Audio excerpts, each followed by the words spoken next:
sector quedan algunos, bueno, flecos ya los habéis puesto de manifiesto, sobre todo para, por decirlo así, utilizar esta herramienta 100%, y es el tratamiento que estáis haciendo o que de momento hacéis de los datos de salud, porque aunque sea coger el informe, meterlo en una carpeta y darlo, eso ya es un tratamiento. Y ahí implica que tampoco hay por qué llevarse todo, si al final todo se puede hacer, lo que hay que buscar es el coste y el asesoramiento adecuado. Si tenéis los informes en papel, que no sé en qué si dan en papel, pues hay medidas de seguridad básica como que esos informes estarán en un archivo, en un cajón, que se cerrará con llave, que la llave solo la tiene el responsable, o la tiene el responsable y esta persona a quien se la ha encargado, y eso documentarlo como medida de seguridad. Si estamos hablando que lo desconozco, si esos informes psicotécnicos, datos de salud de los alumnos que tienen que aportar, lo tenéis en versión electrónica, no creo que sea en versión electrónica, ¿no? Porque los centros lo dan en papel, ¿no? Lo dan en versión electrónica directamente del centro médico a la jefatura. Bueno, pero ahí ya no tocáis vosotros nada. Hay una jefatura que incluye además. Entonces, pero bueno, en papel, pues las medidas de seguridad de papel, por otro lado, con sentido común, pero bueno, no puede estar al alcance, si en la gestoría hay una persona de recepción, no puede estar al alcance de la persona de recepción, tiene que estar, bueno, guardado o archivado, esos archivadores con llave o en la habitación, si queréis, aparte o separada. La llave solo dispondrá de él el dueño de la autoescuela o la persona que tenga el encargo de sacar esos expedientes para luego entregarlos el día del examen. Y eso sí lo vais, mientras tengáis ese dato, lo vais a tener que hacer así. Cuestión aparte, y me lo planteabais ayer, y lo he planteado, es el de los datos biométricos. Yo es que no conozco cuál es el sistema, y además sería objeto de informe por nosotros, por la agencia, y lo hace la Abogacía del Estado, sobre qué medidas en ese caso adoptar. Hasta ayer yo no tengo ninguna información, que ya digo, la recabé porque, bueno, como tuve una reunión con Ismael y con Jacinto de qué cosas os puede interesar, lo recabé y no me han dicho que no hemos informado de nada de eso. Voy a intentar hacerme, y aunque sea por curiosidad, porque sí que además me parece más curioso. El dato o algoritmo que se capta en puesto de almacenarlo en un servidor se almacena en una tarjeta física que usted como usuario lleva encima, ¿se consideraría también el dato? ¿Cambiaría? Pero vamos, el dato no deja de ser biométrico y no deja de ser una categoría especial de dato. Otra cosa es... Pero ya no lo tengo. Claro, o sea, yo ya no tengo... O sea, las medidas, entre comillas, que ya que sí, pseudonimizadas, o sea, yo no almaceno ningún dato biométrico, o sea, es un control, la tarjeta la tengo yo, la he plantado aquí, he plantado el dedo aquí y me ha abierto paso, y ya está. No tengo ningún dato, con lo cual no vamos a tener que utilizar, y lo digo a la hora de herramientas de este tipo, porque claro, datos biométricos sí, ya no puede usted utilizar esto. Vamos a ver si eso se plantea, y si se os planteara. Hay también siempre una opción, que lleva tiempo porque tenemos sobrecarga, que es la de pedir en su caso informe a la Agencia Española de Protección de Datos cómo tratar ese dato o qué medidas adoptar, si fuera así, si fuera necesario en su momento. Y otra pregunta que tengo respecto, Julián. Hay vehículos de autoescuelas que son flotas que llevan sistemas de geolocalización. Cuando un alumno da clase, sabe el posicionamiento del vehículo. ¿Esos datos cómo deben de ser tratados? Y no solamente sabe el del alumno, sabe también el del trabajador. Eso es. También el del trabajador. Bueno, en principio nosotros los tratamos como datos de categorías especiales, porque te lo dice el artículo 9, tendría que mirarte. A efectos primero, en cuanto al trabajador y al alumno, hay que informarle.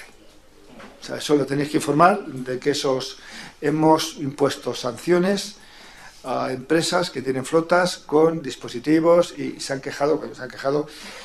Y es cierto que la empresa a lo mejor tenía razón, porque dice, joder, en horario de trabajo y el coche lo tengo aparcado en el bar de la esquina.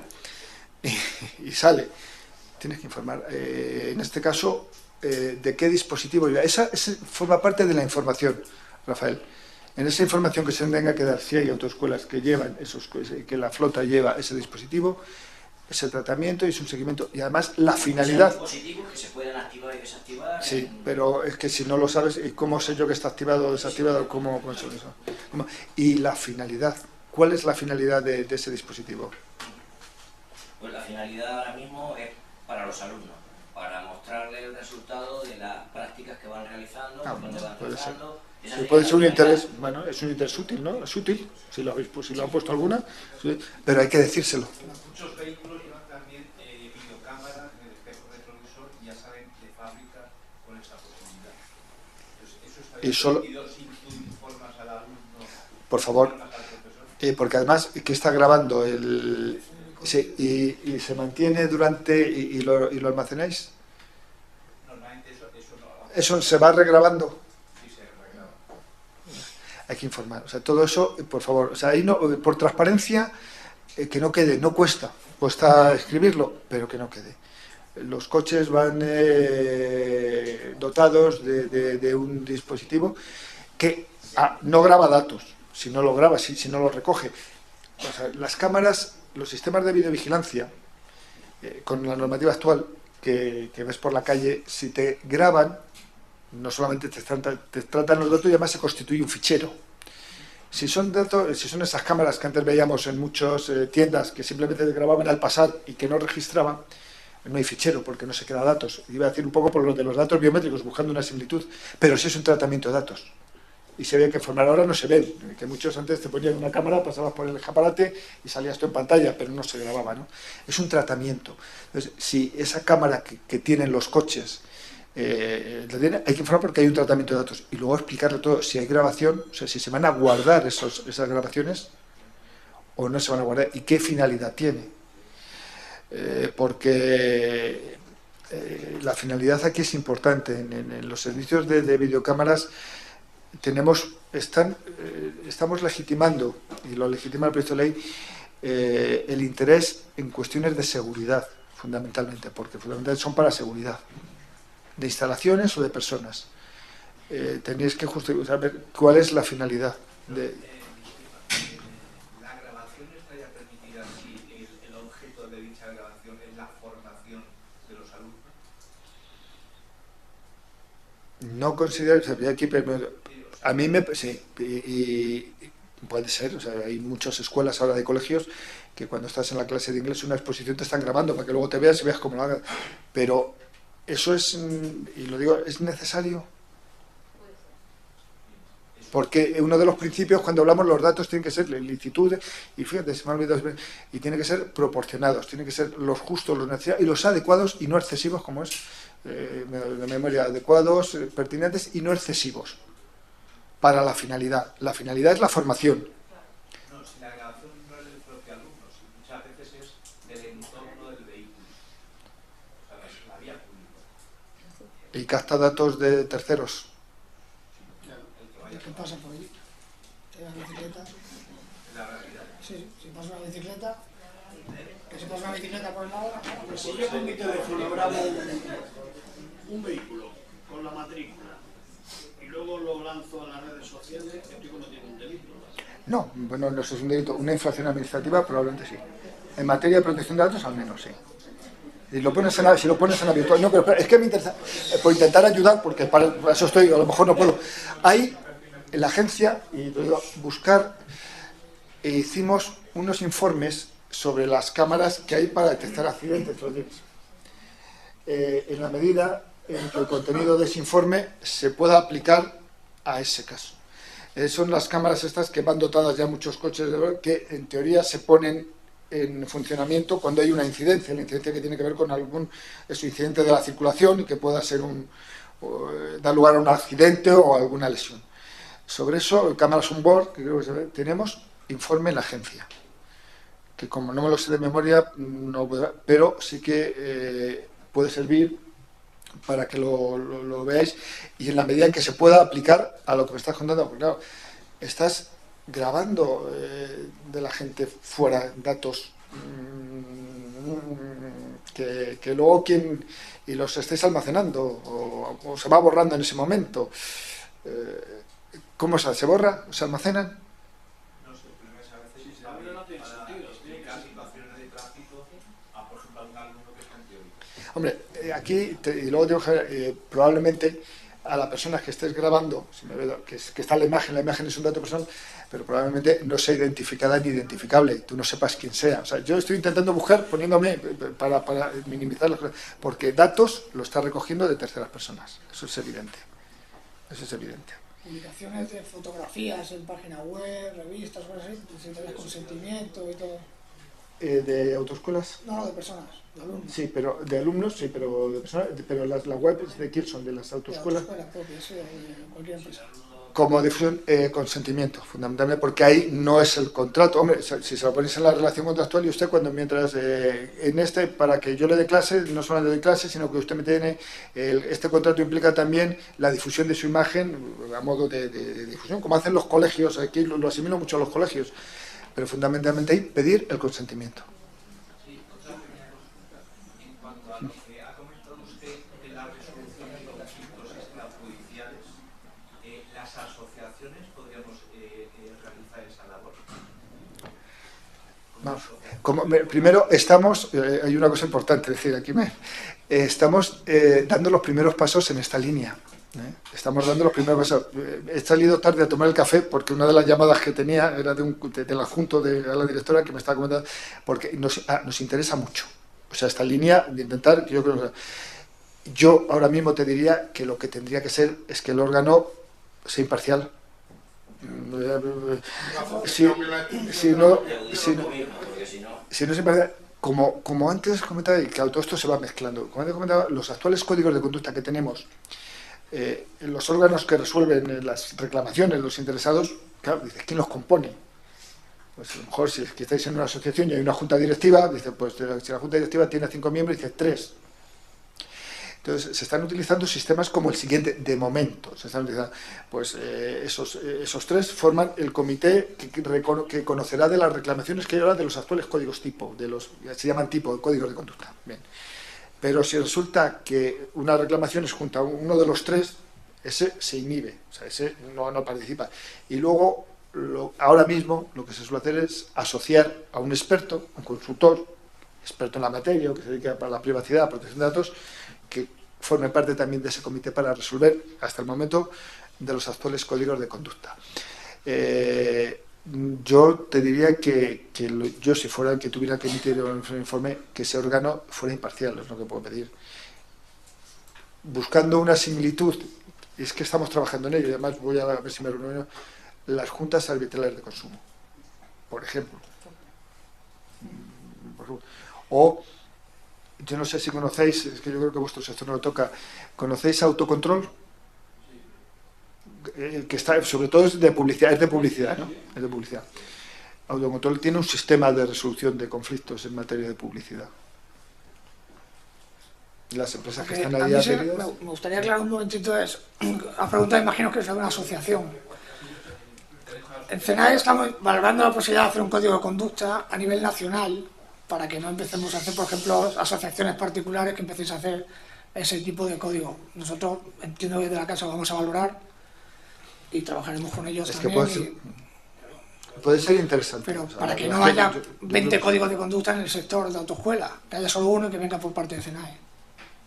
Pues no, sí, hombre, eso, pero es que reuniría y luego puede estar abierto. Tenemos ejemplos de códigos que están abiertos a sus asociados y hay algunos, tenemos en materia de sanidad, la Federación Nacional de Clínicas Privadas, bueno, ahora se llama de otra manera. No solamente habría las clínicas asociadas a la Federación Nacional, sino también está abierta el código de conducta a otras autoescuelas que no estuvieran asociadas ahí.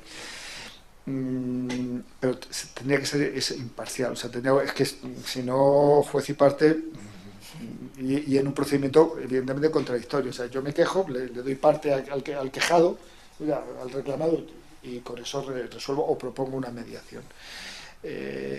Estamos trabajando, lo estamos diciendo en todos los sitios a donde vamos, pero también quiero ahora me decían en la llamada, con una cierta cautela, vamos a ver cómo lo tienen otros establecidos, porque esta mediación está desarrollada en materia civil y mercantil y de consumo. Yo el consumo la considero civil, si queréis, es en lo que está desarrollado.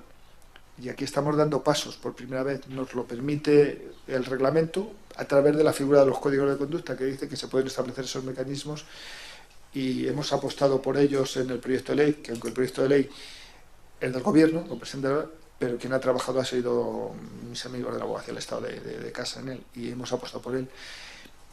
Yo creo que es una buena línea, creo que ofrece incentivos, primero para cumplir la parte positiva, y segundo que si resolvemos un conflicto por esa vía, pues ya no tiene sentido la actuación de la agencia en un expediente que pudiera ser sancionado si se llega a resolver.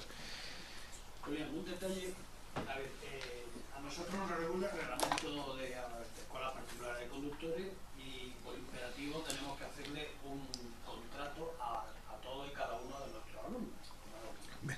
La legitimidad que te da para tratar los datos. Correcto. Entonces, la pregunta es, dentro de ese contrato, en la actualidad tenemos una parte final, por lo menos yo lo mío, yo creo que todo, casi todo, en donde decimos el tema de la protección de datos, que le hemos informado al alumno de la protección. ¿Eso es imperativo que aparezca en el contrato o no hace falta? Lo que te obliga en la normativa es a que le informes.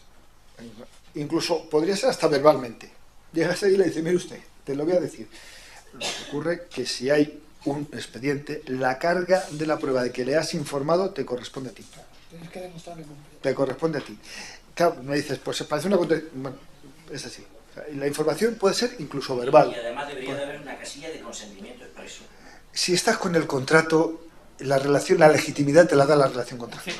O sea, no, es que aquí es como cuando vas eso al dentista y ya te digo, te hacen firmar el consentimiento. Y digo, coño, si es que estoy en el dentista, si es que estoy para que usted me atienda, o sea, que estoy mostrando... En el caso nuestro, por ejemplo, que hablamos que tenemos 2 o 3 cositas ahí... Hombre, si luego vais a hacer la foto y la vais a sacar arriba, eso tiene que...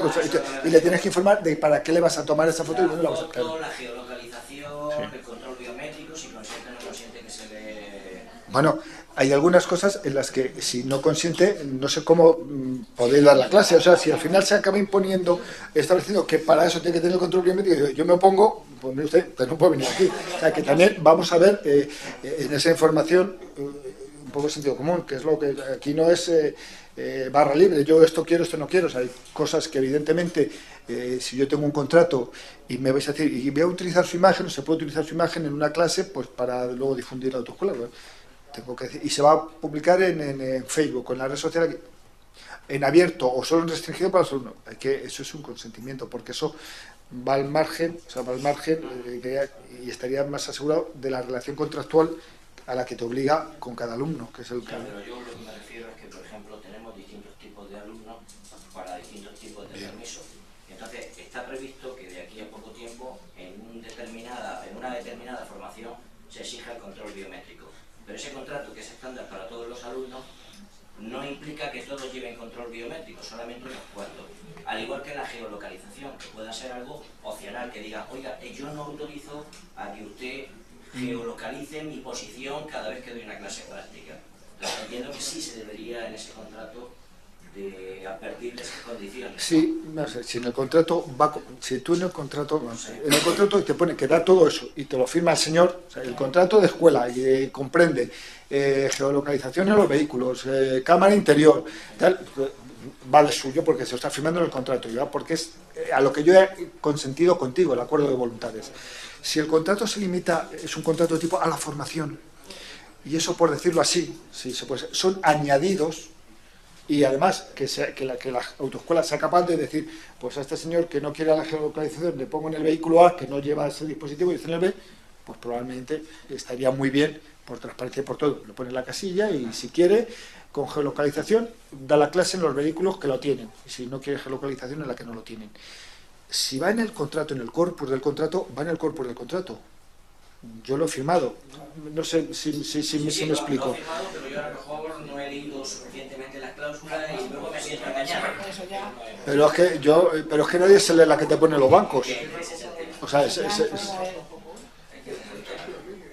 perdona. ¿A partir de qué edad puede el menor firmar una cesión de imágenes? De 14. Va a haber una novedad, si se aprueba la ley, lo bajaremos a 13. Lo bajará el legislador, yo no bajo nada. Con 14 tienen el que puede estar para prestar el consentimiento. Y y los alumnos... Espera, que ahí que lleva y lo estoy viendo. Sencillas, por favor. Hasta ahora, yo al menos así lo hago, tengo una aplicación donde yo documento, donde tengo mi archivo, etcétera, etcétera. Eso es obligatorio. Es una de las cuestiones que yo siga cumpliendo, yo por lo menos así lo hago. Tienes un documento equivalente a un documento de seguridad. Claro, donde tengo bajo llave, que los tratamientos, etcétera, toda esa composición que yo tengo de mi... Sí, y lo tienes... protección de datos en mi empresa. Eso es obligatorio que se siga haciendo. ¿No? Eso es una medida de seguridad. Es una medida. Sí. Y probablemente si la tienes y se ajusta, sería bueno... La aplicación me va pidiendo los datos y yo voy introduciendo tampoco lo tengo y así lo tengo documentalmente en mi ordenador. Sí, porque eso lo tienes que tener documentalmente. Y la aplicación te pide, pero en la aplicación no te pide datos de carácter personal. No. La aplicación es la medida de seguridad, por decirlo así. La medida de seguridad. Pues probablemente ese ajuste sea una medida adecuada. Esa organización que yo tengo es necesaria o simplemente con esos documentos que estamos haciendo es suficiente. No, hombre, ese documento, si vais al final, luego tienes que aplicar una medida de seguridad. No, el documento es una parte del cumplimiento. Este documento te sale la cláusula informativa, te sale el registro de actividades, y si te vais al final, si vais al final, no podemos ir control fin, si vais al final, aquí son medidas técnicas y medidas de organización de seguridad. Esto tenéis que implantar, o sea, no te vale que te lo diga, que te diga aquí la medida, la tenéis que implantar. Es una ayuda. La tenéis que implantar. Vale, pero si no las cumples, si te dice, vamos a ver, ubicación de las cámaras, es que estoy viendo si aquí de deber de información, control laboral, medidas técnicas, se recomienda disponer de perfiles con derechos de administración para la instalación y configuración de sistemas. Esto te lo pone el papel, pero lo tendrás que tener implantado. Pero bueno, mediante primero en el documento adecuado. Si lo tenéis documentado, siempre, y luego si va a ir la agencia porque hubiera una denuncia, ahí somos autoridad y podemos solicitar y entrar en todos los sistemas. Podemos entrar en los sistemas de la policía. Yo tengo que tener allí, demostrarle que eso que yo ahí he firmado, ese documento que tengo, lo tengo así. Sí, y te lo vamos a pedir. A lo mejor solamente te pedimos el documento y la agencia con eso lo ve suficiente, o porque bien forma parte a lo mejor de un código de conducta y que pues lo doy por hecho, o a lo mejor si hay una denuncia de una infracción concreta por parte de un alumno, te pedimos que entres, la autoridad entra con la clave y lo podemos. Tenemos autoridad, somos autoridad para poder inspeccionar. ¿La agencia actúa siempre con denuncia o puede con modo propio inspeccionar una... Podemos de oficio, podemos hacerlo. Vamos a hacerlo. De hecho, en la práctica actuamos con una denuncia. Hacemos esos 6 meses en los que se investiga y si se decide abrir un procedimiento, el procedimiento, fíjate, se abre de oficio. Es como consecuencia de la denuncia, pero no de oficio. Y luego lo que sí hacemos en determinados sectores son planes sectoriales, inspecciones sectoriales de oficio, en las que ahí lo que intentamos es damos una panorámica de cómo se tratan los datos y recomendaciones si hay algo que mejorar. Eso lo hacemos de oficio, se ha hecho con el sector sanitario, con el sector educativo, ahora se está haciendo con el sector financiero, aquellos que presentan mayor problemática, el sector de los operadores telefónicos, por ejemplo. Bueno, ya por último... Pero sí podríamos ir, pero tampoco, vamos, no es una práctica habitual coger el comercio de la esquina, no lo es. Cuando son de oficio suelen ser sectoriales porque hemos decidido, o porque a la vista de la información que tenemos, un determinado sector tiene mucha implicación en materia de protección de datos. El sanitario, que ya hemos hecho 2. Vale, referente a los documentos, aquí como no quedara, cuando vuelva yo entraré ahí, veremos, acceder a ver los documentos que hay. Hacer una prueba, o sea, yo lo ofrezco hacer una prueba. Porque hasta ahora se está, por lo menos yo también lo hago así, un contrato, un trabajador que tiene que firmar la cláusula de confidencialidad, entiendo, ¿no? Hoy día, sí. ahora era así. Hombre, se lo puede ser. Todos estos documentos ahora van a ser obligatorios, no lo sabemos, hay que seguir haciéndolo, está ahí. La cláusula de confidencialidad, el deber de... Porque si yo contrato a un trabajador tengo que hacerle firmar este documento. Por lo menos de aquí para atrás, si era. No, este documento es vuestro. No, por favor, este documento es vuestro. Este es un documento de... Es que no sé si lo he visto por aquí. El deber de confidencialidad al trabajador siempre se firma se le suele incluir la cláusula de confidencialidad. Pero este documento, que sirve de ejemplo, esta es la parte de medidas de seguridad. De este informe hay que trocearlos. Por un lado están las cláusulas informativas, os da un modelo de cláusulas informativas que le deberíais dar a los alumnos, por ejemplo, o a los trabajadores, si fuera el caso. Los datos son suyos pues, para ejecutar la relación laboral del trabajador. Luego te da un modelo de registro de actividades de tratamiento. Y luego te da unas orientaciones sobre las medidas de seguridad. O sea, lo tienes que trocear, pero es documento vuestro solamente referido al ámbito de protección de datos. Eso se plasma luego en las medidas de seguridad, las tienes que implantar la aplicación que tienes, si es esa. En los contratos de los trabajadores, la cláusula de confidencialidad, que se la pongáis. Esto es un modelo que te puede ayudar, pero puedes tener otro. Y puedes tener otro. Vale. La empresa de transporte, ya con el tema de la geolocalización, el tema del tacógrafo, que de la actual ya hoy día que se conecta vía GPS, clase de alta. Bueno, qué problema, ¿no? Con la última generación de tacógrafos, ¿no? Obviamente por el tema de... Gracias por informarme. O sea, aquí reconozco mi ignorancia. No sé. Hubo problemas con la última generación de tacógrafos que Sí, bueno, es verdad que viene un reglamento, es un reglamento europeo, pero ha informado la agencia. No, mira, y los tratamientos de datos que son consecuencia de una ley, que vienen obligados por ser consecuencia de una ley, tenemos la legitimación que era una obligación legal, cuando lo hemos visto. O sea que... De hecho, informa, ¿no? La Comisión Europea. Completamente pasa de ser, o nace como un aparato de control, más que de los trabajos, de los tiempos de descanso, se convierte en un sistema de control de la vida del conductor. Si se desvía, si no se desvía. Pues eso forma en esa definición que antes he hecho de datos de carácter personal y de ese control, evidentemente formaría parte, entraría la protección de datos, pero estará probablemente legitimado por la normativa o el reglamento que se establece para qué fines son, qué datos son. Informó también la Agencia de Protección de Datos a nivel europeo, o sea, a ese reglamento. Sí. Entonces, bueno,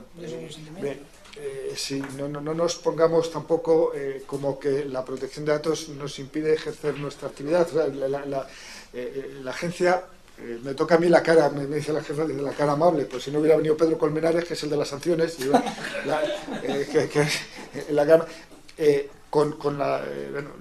ya sabéis que los directores tienen un mandato de 4 años, pueden ser renovados o no, y la directora está ahora en el Ecuador, digamos, un poco de su mandato, luego se lo renovará o no, porque bueno, eso depende del Parlamento y del Ministro de Justicia que lo proponga. Pero lo que ha introducido ha sido no sé decir espíritu, una idea de protección, de prevención.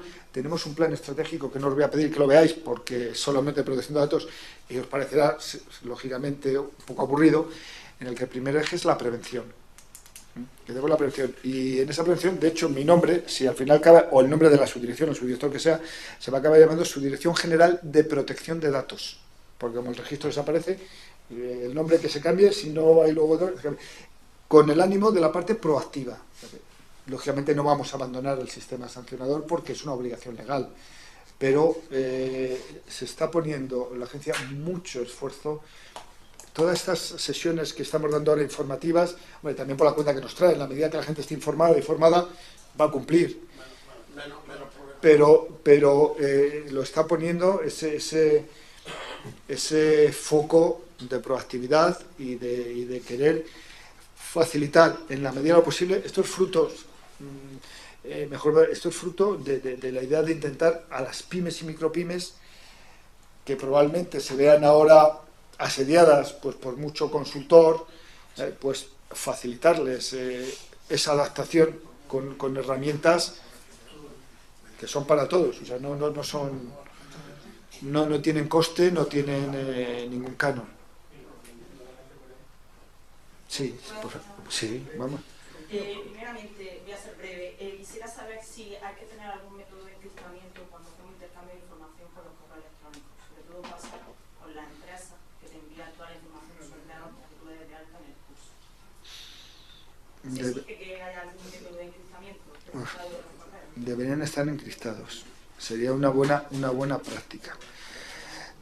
Yo no sé si eso se hace, Probablemente no, ¿no? Probablemente no. Hombre, la verdad es que serán datos básicos, ¿no? Nombres y apellidos y datos básicos, no hay datos, por decirlo así, sensibles. A la tripartita. Cuando lo mandéis a la tripartita, ¿es a la tripartita o a la Fundae? A la Fundae. Antigua tripartita. Sí, por eso, a la Fundae. Y os lo envía, hombre, yo no sé los cauces que ahora tendrán, que habrán creado. Un aplicativo informático. Me imagino deberían, en teoría, cumplir con las mínimas normas básicas. Además, la Fundae, en la medida que es administración, está sujeto al esquema nacional de seguridad de la información. Ya no hablo de datos personales, es que eso no me da porque era para el sector público. El esquema nacional de seguridad establece una serie de medidas muy parecidas, si queréis, a las del reglamento de protección de datos para seguridad, en este caso de la información, no solo de los datos personales. Y está obligada por ese esquema nacional de seguridad, que si la ley se aprueba, se modificará, es un real decreto para incluir el apartado de cumplimiento de protección de datos. Entonces, yo quisiera entender que el aplicativo que la Fundae ofrece, o que está ahí, cumple los requisitos del ESN. Sí, pero en el intercambio de información de tú con la empresa. La empresa te envía a ti por correo electrónico nómina, DNI. Su clave y tú le creas tu clave para, en caso de que sufra un ataque de phishing, o entre dentro de toda esa información y roben toda la información de tu empresa, de la gente que está gestionando una empresa o particular que está gestionando esa información. Yo te diría que, primero, como buena práctica nunca está de más. Intentaba ver, a ver si salgo de aquí. Si no tiene datos, el 104, me gustaría verlo, el artículo 104 del actual reglamento. El actual reglamento te habla de cuándo tienen que ir las comunicaciones con unas medidas de seguridad. Y no quiero equivocarme, pero no sé si te habla de cuando son datos sensibles. De todas maneras, las recomendaciones de encriptación, de encriptar, perdón, la información nunca está de más. Nunca está de más. No sé si es el 104, me parece que es el 104.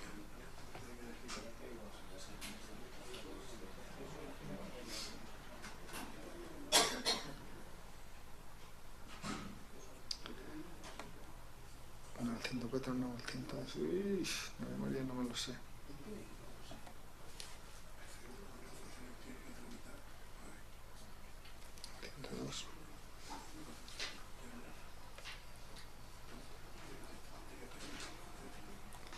El 104, conforme al artículo 80, deberán implantarse de nivel alto la transmisión de datos de carácter personal a través de redes públicas o redes inalámbricas de comunicaciones electrónicas. Se realizará cifrando dichos datos o bien utilizando cualquier otro mecanismo que garantice, también te permite otro mecanismo, que garantice que la información no sea inteligible ni manipulada por terceros. Claro, el 104 a partir del 25 de mayo desaparece, pero su espíritu permanece, en todo caso. Debería permanecer, no soy yo quien para ponerlo, debería permanecer. Vale, y en el caso de cuando tienen un proveedor de alojamiento web, ¿te piden que tenga un contrato con ellos, como que ellos utilizan medidas de seguridad cuando tú alojas tu base de datos, se quedan en el servidor privado de ellos? El prestador de servicios, el prestador del servicio de la nube es un prestador de servicios. Tendríais que tener un contrato de lo que se llama ahora del artículo 12. Y lo que se dice es que si los datos, el responsable eres tú. Y si tu tratamiento de datos, por la naturaleza de los datos, el nivel de medida de seguridad, ya no quiero hablar de niveles, pero bueno, que además con arreglo a la actual normativa es el básico, es el intermedio, el prestador de servicios debe adoptar las mismas medidas de seguridad. Normalmente, esto ya es lucubrar, normalmente los prestadores de servicio de nube, si estamos hablando además de las grandes compañías, no solemos, doy yo, no la agencia. Yo daría por supuesto que cumplen esas medidas de seguridad. Si hablamos de la nube de Google o de Dropbox o de cualquiera de estas nubes, estamos hablando de compañías muy serias, a la hora de que eso es un negocio. Su negocio son las medidas de seguridad. Otra cosa es que fuéramos a hacer una inspección que no la... Pero no se requiere la inspección, es decir, es necesario tener físicamente el contrato digital, el contrato con ese Tenéis que tener un... Pero tenéis que tener... ¿Sabes que tiene una página web donde hay una base de datos o en tu propio Perdona, que a lo mejor no te he entendido y a lo mejor, perdona, no me estoy haciendo yo. Pero tenéis un contrato, ¿no? De empresa por lo cual... Si te lo va a requerir la agencia, que tú lo tengas físicamente en tu empresa, y que tú lo puedas presentar. Si hace falta, sí, claro. Sí. Sí, pero bueno, pues lo dices porque es un contrato online, porque eso... Bueno, pero siempre se puede, ese contrato siempre lo podéis, o sea, si la agencia va y lo pide ese contrato, como todos los contratos, tendréis opciones de obtenerlo de la empresa, bien por impresión de la página online, bien por las condiciones generales de contratación de ese contrato que los tendremos ahí. Sí, pero sí, lógicamente, si tenéis un prestador de servicios y el día de mañana vamos, seguramente, ya digo, mi compañero, que le he puesto nombre y apellido, porque es así como se llama, os lo pedirá, pero no creo que eso implique un problema, ¿no? No creo que implique ningún problema el tener ese contrato, porque de hecho lo tenéis. Me da igual que sea con cliqueando una casilla y aceptando las condiciones. Hay unas condiciones de contratación. En ese caso, Julián, el responsable sería la autoescuela. Del tratamiento de datos siempre el prestador sería el encargado. Hay una guía también en la agencia sobre prestación de servicios de cloud. Sí. En el que te dice todas ese tipo de cosas y en el que interviene alguna cosa más que no he querido incidir, porque cuando hacemos un servicio de cloud, a lo mejor resulta que el servidor lo tenemos en Malasia. Si el servidor lo tenemos en Malasia, aunque ya con la nueva normativa cambia, que no lo digamos, el hecho de que el dato esté allí es una transferencia internacional de datos que tiene un régimen específico y que se suaviza mucho con el nuevo reglamento. Y ya la última pregunta, ¿se requiere al asignar el delegado de protección de datos, se requiere que tenga alguna formación o sea, algún perfil profesional adecuado? El perfil sí, no requiere que tenga el certificado, que hemos hecho nosotros el esquema, o sea, me parece que estoy diciendo una contradicción, lo hemos hecho para que, bueno, pero se requiere, porque te lo exige, otra vez sabes cómo probarlo.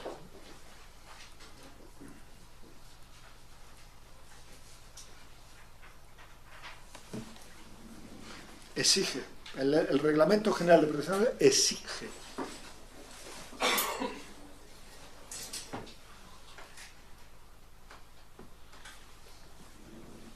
Eso, luego, si está certificado, pero por ejemplo, estoy cogiendo un certificado que lo tiene, pero no tiene por qué. Y luego, esto ya no lo dice el reglamento, lo decimos nosotros que podría tener, o sea, ¿qué le podrías exigir? Pues hombre, si estamos hablando no solamente conocimiento en materia del marco de privacidad y la normativa de protección de datos, también lo que a mí siempre me ha parecido muy importante es el negocio en el que yo estoy. Si estoy en el negocio de las autoescuelas, que conozca la normativa de las autoescuelas y que conozca, y si me refiero a un gran banco, que conozca los flujos, que conozca la cultura, si estamos hablando de una gran empresa, y si es pequeña, pues también, que conozca a qué se dedica, no solamente la parte teórica. Como ves, no se prevé cómo acreditar cualificaciones profesionales. O sea, tenemos la acreditación, que lo hemos hecho con ENAC, pero no tiene por qué. Lo que sí que se tendría que cumplir, eso, ese perfil es al que se tiene que nombrar. En lo relativo a la protección de datos de las asociaciones, los datos que tenemos de nuestros asociados, ¿se podría entender que tenemos legitimación de utilizar sus datos? A ver, me explico. No, entendiendo, sí. Bueno, yo te diría que probablemente... Es que no está aquí. Tengáis primero un interés legítimo en el tratamiento de esos datos, porque es el interés de los beneficios y cuando lo ponderamos... El caso típico, perdona que interrumpa, el caso típico es las asociaciones o la federación, por ejemplo, en este caso, tiene acuerdos comerciales con casas de vehículos, otro tipo de empresas. La cesión de los datos de nuestros asociados para implantar, para desarrollar esos acuerdos comerciales, ¿se podría decir que estamos autorizados o habría que solicitar a cada asociado la autorización expresa? La asociación va a tratar los datos personales de los asociados. Primero, van a ser datos de contacto, ¿no? Porque al final el asociado es una entidad, una empresa, ya sea una con personalidad jurídica o un empresario individual. Utilizar esos datos que yo creo que lo tenía aquí puesto.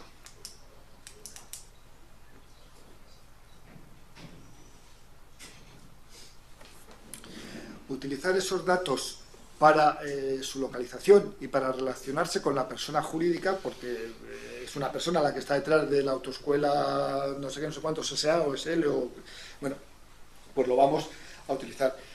Si esos datos los utilizamos para entablar relaciones como persona física, como persona, no. Y lo que está previsto en la ley es interés legítimo, en la ley, ya ponderado en la ley, pues si no tendríais que hacer la ponderación vosotros, es para estos casos. Fuera de estos casos, es decir, si luego tenéis contratos y cedéis los datos, yo utilizaría el consentimiento. Porque ahí la legitimación, el interés legítimo no lo acabo yo no lo acabo de ver, a lo mejor con más serenidad no lo acabo de ver.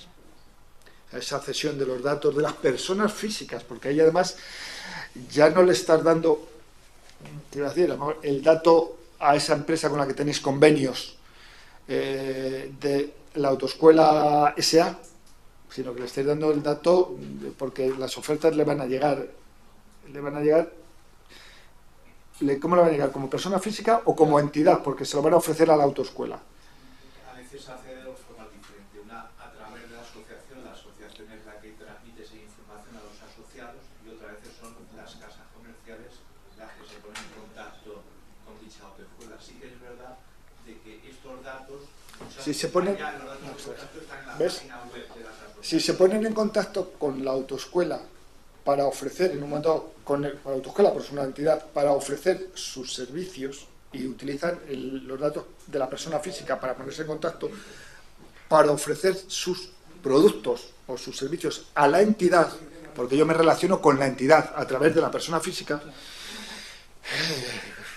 pensando sobre la marcha rápidamente, podríamos entender aquí. Ahora, si esa empresa se pone en contacto con esa persona física para ofrecer determinados productos o servicios a la persona física, un seguro de salud, un seguro de salud no es para la entidad, es para la persona física, ahí yo te diría ahora mismo ya que no, que ahí pues, si tengo el consentimiento, sí, pero si no, yo te diría ya que no. Pero lo típico es casa de coche, compañía telefónica y bueno, el tema de los seguros, lógicamente. Sí, pero esos seguros os van a ofrecer a la entidad para que lo hagan al vehículo, pero a la entidad. Sí. A la entidad. Podríamos tener aquí. No, ceder los datos, un carácter general, por ejemplo, un informe de autoescuela Pepe, o llama a este teléfono que es de autoescuela Pepe. Bien, pero bueno, aquí tenemos datos de contacto, yo creo que más o menos queda claro, necesarios para su localización profesional y para relacionarme con esa persona jurídica, que es la autoescuela Pepe, a la que yo le voy a ofrecer una buena oferta para que los coches adquieran los míos, o para que tengamos seguro. Ahora, si ese tercero se va a dirigir a la persona física para ofrecerle a él datos visuales, me descuento del 20% en las centrales de U2. No, eso ya no.